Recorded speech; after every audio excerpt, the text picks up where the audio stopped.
આજના જનરેશનની અંદર જ્યાં સુધી મને ખબર છે ત્યાં સુધી લોકોને આઈફોન લેવો છે પણ મેડિક્લેમનું પ્રીમિયમ ભરવાના પૈસા નથી. આના વિશે તમારું શું કહેવું? આમાં એવું છે, આઈફોન અત્યારનો જે જેન જી કહેવાય ને, એ લોકોને શું છે કે આઈફોન એટલે મારું કંઈક સ્ટેટસ છે. યસ. પણ હવે ઘરે મમ્મી પપ્પા બીમાર છે અને એક હાથમાં આઈફોન હોય, શું કામનો આઈફોન? કોઈ કામનો નહીં. અગર એ ટાઈમમાં મેડિક્લેમ લીધેલો હોય, હું એમ કહું આઈફોન લેવાય, નથી લેવાય એવું બી નથી, પણ અમુક એક કેપેસિટી હોવી જોઈએ. અત્યારે કેવું છે કે 10,000 કમાતો હોય તો બે આઈફોન લઈ લે છે, 6,000નો હપ્તો, કાંઈ નહીં, સિક્કો તો પડશે ને ફ્રેન્ડ સર્કલ સામે કે નહીં ચાલો મારી પાસે આઈફોન છે, અને આમ હાથમાં રાખે ને આમ દેખાડે કે ભાઈ સિમ્બોલ છે, શું છે. કાંઈ કામનું નથી. તમારું ફેમિલીમાં કોઈ આ વસ્તુ તમે કરેલી જ નથી તો આ વસ્તુ કામની શું છે? કારણ કે ઇન્વેસ્ટ કરો. પહેલા મારું કહેવું એવું છે, તમે કંઈ પણ હેલ્થ ઉપર ઇન્વેસ્ટ કરવું જોઈએ. પહેલા 10% હેલ્થ ઉપર તમારું ઇન્વેસ્ટ કરવું જોઈએ, 20-25% તમારું બેકઅપ હોવું જોઈએ કે કાલ સવારે તમે કોઈ બી બિઝનેસ કરો છો કે જોબ કરો છો, જોબ કે બિઝનેસ તમારો છૂટી જાય છે તો 3 વર્ષ સુધી તમારે કોઈની સામે હાથ લાંબો કરવાની જરૂર ના પડવી જોઈએ. યસ, 100%. અને આ વસ્તુ તમારી પાસે કેપેસિટી હોય તો તમારે બહારના શોખ કરાય. મારું કહેવાનું એવું છે. નહીતર એ આઈફોન કઈ કામનો નથી. એ આઈફોન કઈ કામનો નથી. મેં ખાલી મતલબ દેખાડા માટે જ છે. અને આઈફોન શું છે કે ભાઈ બિઝનેસમેન માટે આઈફોન કોઈ કામનો જ નથી. પહેલી વસ્તુ, આઈફોન એક ખાલી તમારી રેપ્યુટેશન બતાવે, સ્ટેટસ બતાવે. Yes yes. અને આજે તો પાછું મેં એક સર્વે જોયો તો સર્વેની અંદર આઈફોન એપલ કંપની પોતે જ કહે છે કે લગભગ અમુક ટકા લોકો તો ઈએમઆઈ થી લે છે. તો એ આઈફોન એવું કામ નહીં. અમુક ટકા નહીં, પણ હું તો કહું 90%. અમુક ટકા નહીં, 90% લે છે. એની કરતા જો કદાચ આખા ફેમિલીનો મેડિક્લેમ લીધેલો હોય, કંઈક વડીલ વ્યક્તિઓ એનો લાઈફ ઇન્સ્યોરન્સ લીધેલો હોય તો મને છે ને એક સવાલ ઘણા સમયથી ખૂંચે છે, એટલે આજે તો તમારી સાથે પોડકાસ્ટ છે એટલે બહુ ડીપ વાત કરીશું. લોકો એમ કે માણસની શું વેલ્યુ? તમે કદાચ 1 કરોડ રૂપિયાનો લાઈફ ઇન્સ્યોરન્સ કરાવો, 2 કરોડનો લાઈફ ઇન્સ્યોરન્સ કરાવો, 5 કરોડનો લાઈફ ઇન્સ્યોરન્સ કરાવો, માણસ જ વયું ગયું, પછી 5 કરોડ શું કામના? આના વિશે શું કહેવું તમારું? આના વિશે મારું કહેવું એવું છે કે લોકો એવું કહે છે કે 1 કરોડ શું કામના, 5 કરોડ શું કામના. તો લોકો જ્યારે પૈસા આવે છે ત્યારે ધર્માદામાં કેમ નથી આપતા? ઘરમાં કેમ યુઝ કરે છે? લોકો એવું જ્યારે દેતી વખતે એવું કહે છે કે અમારે કંઈ કામના જ નથી, આમ નથી. પણ મેઇન વસ્તુ શું છે કે માણસની વેલ્યુ હોય, પણ ક્યાં સુધી કે જ્યારે એ માણસ એના ઘરે પૈસા કમાઈને લાવે છે ત્યાં સુધી. બાકી હું તમને એક વસ્તુ કહું કે તમે 6 મહિના સુધી ઘરે 1 પણ રૂપિયા નહીં આપતા, ઘરે આપણું તમારી શું વેલ્યુ રહેશે? કોઈ વેલ્યુ નહીં. હું જે માણસ એવું કહે છે કે મર્યા પછી વેલ્યુ જમવાનું ન બને, મર્યા પછી વેલ્યુ નથી, બરાબર. તો હું એમ કહું છું 6 મહિના સુધી 1 પણ રૂપિયો ઘરે તમે લઈ નહીં જતા કમાઈને, બરાબર. તમારા વાઈફ કે તમારા છોકરા તમને શું સારી રીતે બોલાવશે? ન બોલાવે. કારણ કે અત્યારે બધું પૈસા ઉપર છે. તમે એમ કહેતા હોય કે પૈસા ઉપર નથી, એ વસ્તુ હું નથી માનતો. Yes yes. પૈસા હશે તો બધું છે, તમારા શોખ છે, તમારી હેલ્થ છે, તમારી લાઈફ છે, પણ બધું પૈસા ઉપર છે. એટલે અમુક ટકા રૂપિયા તમારે ઇન્વેસ્ટ કરીને આ વસ્તુ કરવી જ જોઈએ, એટલે કરવી જ જોઈએ. પછી તમે કોર્પોરેટ લેવલના કંપનીના પણ ઇન્સ્યોરન્સ, આપણે મેડિક્લેમ ઇન્સ્યોરન્સ કરો છો? જેમ કે કોઈ કંપની છે, કંપનીના કોઈ એમ્પ્લોઈઝ છે, 50 એમ્પ્લોઈઝ, 100 એમ્પ્લોયની ટીમ હોય, તો એ રીતે એ પણ કરો છો તમે? હા, એ કઈ રીતેના પ્લાન હોય છે? હવે એમાં એવું હોય કે સમજો કે કોર્પોરેટમાં કેવું હોય કે સેપરેટ 5-5 લાખના સમજો મેડિક્લેમ છે, તો મેડિક્લેમમાં કેવું હોય કે પર પર્સન 5-5 લાખનું કવર આપવામાં આવે કે જ્યાં સુધી એ કંપનીમાં ત્યાં સ્થિત છે ત્યાં સુધી એનો ઇન્સ્યોરન્સ ચાલુ રહેશે. જેવું કંપનીમાંથી મતલબ રેઝિગ્નેશન આપે છે તો ત્યાં એનો ઇન્સ્યોરન્સ સ્ટોપ થઈ જશે.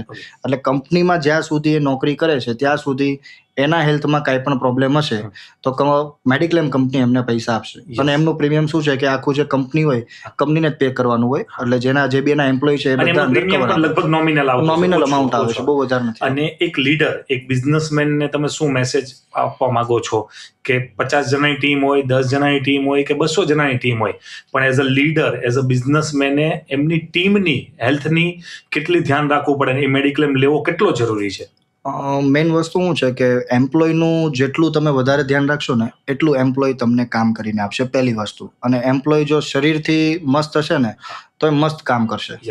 પણ એમ્પ્લોય જો શરીરથી જ ભાંગેલો તૂટેલો હશે, ઘણી વાર કેવું હોય કે ભાઈ સેલરી 20-25 હજાર હોય, પણ સાથે સાથે તમે, આપણે એવું નથી કહેતા કે વધારે, પણ સાથે તમે ખાલી આ 20 થી 25 હજારની વસ્તુ બી કદાચ એને આપી દો ને તો બી ખુશ થઈ જાય. ખુશ થઈ જાય, કારણ કે એને ગમે ત્યારે બીમાર પડે છે તો 2-2.5 લાખ 3 લાખનો ખર્ચો આવ્યો હોય ને જો મેડિક્લેમ લીધેલો હોય તો એમના ઘરને પણ બર્ડન ન આવે ને.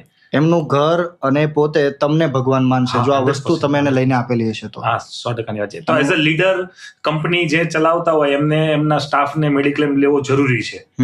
કારણ કે કાલે ઉઠીને એમના ફેમિલીને બર્ડન ન આવે, પ્લસ એ આપણો એમ્પ્લોય છે અને આપણને રળીને આપ્યા છે પૈસા, આપણને કમાઈને આપ્યા છે ને એનું જો આપણે ધ્યાન ન રાખીએ તો એ લીડરશિપ કામની શું? કઈ કામનું જ નથી. લીડર કોઈ કામનું જ નથી, કારણ કે 2 પૈસા કમાઈને તમને આપે છે ને તમે એની પાછળ 0.5 પૈસા પણ મતલબ ખર્ચ નથી કરી શકતા. શું કામનું છે? કઈ કામનું જ નથી. 100% ભૌતિકભાઈ, મને જો કે એટલો બધો ખ્યાલ નથી, એટલે મેડિક્લેમ અને લાઈફ ઇન્સ્યોરન્સ આ બંનેની વચ્ચે શું ડિફરન્સ છે? જો શોર્ટમાં સમજાવું તો મેડિક્લેમ વસ્તુ એક એવી છે કે કાલ સવારે કદાચ તમે બીમાર પડો છો અને હોસ્પિટલમાં તમારે દાખલ થવાનું થાય છે તો એ ટાઈમ પર તમને મેડિક્લેમ યુઝ આવશે. અને લાઈફ ઇન્સ્યોરન્સ એવું છે કે સમજો કાલ સવારે તમે જીવિત નથી રહેતા તો એ ટાઈમ પર એક મોટી અમાઉન્ટ તમારા ફેમિલીને આપશે, તો એ લાઈફ ઇન્સ્યોરન્સ કહેવાય. કે માણસ જીવિત નથી ત્યારે એને લાઈફ ઇન્સ્યોરન્સ કામમાં આવશે, અને માણસ જ્યારે જીવિત છે અને બીમાર છે તો એ ટાઈમ પર એને મેડિક્લેમ વસ્તુ કામ લાવશે. ઓકે, આ ડિફરન્સ છે. ભૌતિકભાઈ, લોકો પોલિસી તો લઈ લે છે એકવાર, પછી એને રિન્યુઅલ કરવા માટે ભૂલી જાય તો પછી એનું શું સોલ્યુશન? કે 1 વર્ષ પછી રિન્યુ ન કરવું, ભૂલી ગયા હોય તો કદાચ એમ. ઘણીવાર કેવું છે કે મેડિક્લેમ પોલિસી લીધેલી હોય ને તો મેડિક્લેમમાં કેવું હોય કે તમને ગ્રેસ પીરિયડ એટલે 30 દિવસનો પીરિયડ આપે કે 30 દિવસની અંદર તમારી જે ડેટ છે એ ડેટથી તમને 30 દિવસ મળે કે તમે 30 દિવસની અંદર રિન્યુ કરી નાખો. જો 30 દિવસની અંદર તમે રિન્યુ નથી કરતા તો એ પોલિસી તમારી બંધ થઈ જશે અને પાછી તમારે ફ્રેશ પોલિસી લેવી પડશે. ફ્રેશ પોલિસી લેવામાં મેઇન વસ્તુ શું છે કે અમુક ઓપરેશનો એવા છે કે જે 2 વર્ષ પછી કવર થાય, અમુક 3 વર્ષ પછી થાય, તો પાછું તમારે પહેલેથી એકડો ઘૂંટવો પડશે જો આ વસ્તુ તમે રિન્યુ નહીં કરાવો તો. અને લાઈફ ઇન્સ્યોરન્સમાં કેવું છે કે તમને 30 દિવસ એક્સ્ટ્રા આપે છે, પણ 30 દિવસમાં તમે અગર પ્રીમિયમ નથી ભરતા તો 30 દિવસ સુધી તમારો ઇન્સ્યોરન્સ ચાલુ રાખશે કંપની. અગર એ 30 દિવસમાં કાંઈ પણ થઈ ગયું છે તો લાઈફ ઇન્સ્યોરન્સ કંપની પેમેન્ટ ચૂકવશે. બરાબર. જો 30 દિવસ પછી થયું છે તો એમને હેલ્થ સર્ટિફિકેટ પણ આપવું પડશે, અને જો એ ટાઈમમાં જ્યારે પોલિસી લીધી છે ત્યારે માણસને કંઈ નથી, પણ જો એ ટાઈમમાં કંઈ પણ વસ્તુ ડિટેક્ટ થઈ તો પોલિસી કેન્સલ થવાની પણ સંભાવના છે. એટલે બને ત્યાં સુધી ટાઈમ ટુ ટાઈમ રિન્યુઅલ કરો, એ જ આપણા માટે બેટર છે. એવું રિમાઇન્ડર કે એવું રાખવું જોઈએ કે આપણને ખ્યાલ આવી જાય. અને કંપનીઓ પણ ઘણી બધી અત્યારે શાર્પ થઈ ગઈ છે, કોલ આવી જાય, મેસેજ આવી જાય છે, નોટિફિકેશન એવું હોય છે ને કંપની. ખરેખર આપણે વાત કરીએ ને તો કંપની તો મેસેજ મોકલે જ છે 6 મહિના, 3 મહિના, 2 મહિના, પણ આપણું બી એક શેડ્યુલ છે કે કેવું છે કે 3 મહિના પહેલા એકવાર મેસેજ કરીએ, પછી 2 મહિના પહેલા એકવાર મેસેજ કરીએ, 1 મહિના પહેલા મેસેજ કરીએ, 15 દિવસ પહેલા કરીએ અને 1 વીક પહેલા કરીએ, અને 2 દિવસ પહેલા એક ફોન કોલ કરીએ. એટલે આજ સુધીમાં મારો રેશિયો 0 છે કે રિન્યુ બધા એ જ કરેલા છે. હા, કારણ કે તમારી સિસ્ટમ એ રીતે તમે ફોલો કરો. કારણ કે હું છે ને ગમે તેમ કરીને પકડીને રિન્યુઅલ કરાવું છું. શું કરવા? એના કામનું છે. કારણ કે ઘણીવાર કેવું થાય કે જ્યારે રિન્યુઅલ તમે ભૂલો ને ત્યારે જ ઘટના ઘટે. એવું હોય છે. એવું ઘણીવાર થાય છે. હોસ્પિટલ બિલની અંદર ક્લેમ રિજેક્ટ થવાનું સૌથી મોટું કારણ શું હોય? હોસ્પિટલના બિલ હોય એની અંદર એમાં શું છે, હોસ્પિટલની અંદર મેઇન વસ્તુ પ્રોબ્લેમ એ જ આવે છે કે ઘણી હોસ્પિટલો એવી છે કે જે અમુક કોઈ બી સમજો કે ડેન્ગ્યુ રોગ છે તો ડેન્ગ્યુમાં એક લિમિટ હોય કે ભાઈ 60,000 70,000 વધીને 1.5 લાખનું બિલ આવે, પણ ઘણી હોસ્પિટલો શું કરે કે 4 લાખનું બિલ બનાવે. હવે ડેન્ગ્યુ છે, ડેન્ગ્યુમાં 4 લાખનું બિલ કઈ કંપની પાસ કરવાની છે? ઘણીવાર અમે જોઈએ છે કે ડોક્ટરો શું છે કે મન ફાવે એમ બિલ બનાવે છે, બરાબર, પણ ઘણીવાર અહીંયા ડોક્ટર જેમ બેઠેલો હોય ને એમ કંપનીમાં બી ડોક્ટર ચેક કરતો જ હોય કે ભાઈ કઈ રીતની વસ્તુ છે, કે આ ડેન્ગ્યુનો જે ડાયગ્નોસિસ છે તો એનું બિલ આટલું જ હોવું જોઈએ. કદાચ ગમે તેટલો ક્રિટિકલ કેસ હોય, પણ જો એનાથી ઉપર બિલ જાય એટલે કોઈ બી કંપની પાસ નથી કરવાની. અને આ ઇસ્યુ આવે છે, બહુ જ આવે છે.